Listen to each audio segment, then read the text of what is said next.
இந்த கதையை படிச்சு முடிக்கும் போது நான் கண்ணீரோட தாங்க முடிச்சேன். நீங்களும் முழுசா கேளுங்களேன். இந்த 2 பேருக்குமே வயசு 70 இருக்கும். தள்ளாடி தள்ளாடி நடந்து போயிட்டு இருக்காங்க. எங்க போறாங்கன்னு பார்த்தாக்கா ஹாஸ்பிட்டலுக்குங்க. என்ன ஆச்சுனாக்கா அந்த பாட்டிக்கு உடம்பு சரியில்லையா. அந்த பாட்டியோட கையை பிடிச்சிக்கிட்டு இவர் பொறுமையா நடந்து போயிட்டு இருக்காரு.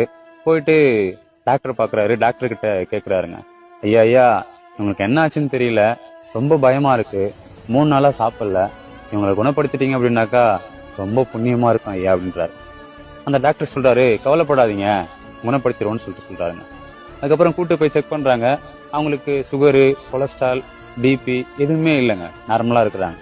அந்த டாக்டரும் செக் பண்ணிட்டு இப்படிதாங்க சொல்றாரு, அவங்க நார்மலா தான் இருக்காங்க, கவலைப்படாதீங்க, அவங்க ஒழுங்கா சாப்பிடல இல்லையா, அதுக்காக நான் சத்து ஊசியும் டிப்ஸும் போட்டு விடுறேன், அவங்கள கூட்டு போங்க அப்படின்னு சொல்றாரு.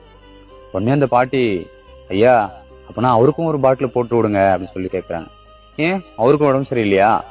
இல்ல ஐயா, நான் 3 நாளா சாப்பிடல இல்லையா, அதனால அந்த கிழவனும் 3 நாளா சாப்பிடல, அதுதான் சொல்றேன் அப்படின்னு சொல்ல டாக்டருக்கு ஒரு மாதிரி ஆயிடுச்சுங்க. கொஞ்ச நேரம் அந்த தாத்தாவை பார்த்துட்டு, ஏன் இப்படி பண்றீங்கன்னு சொல்லி கேட்க அந்த தாத்தா சொல்றாரு, அவங்க இல்லாட்டி நான் என்னங்க பண்ண போறேன் அப்படின்னு சொல்றாருங்க. இந்த காதல் எந்த வயசுமே விட்டு வைக்க மாட்டேது. Download ShareChat.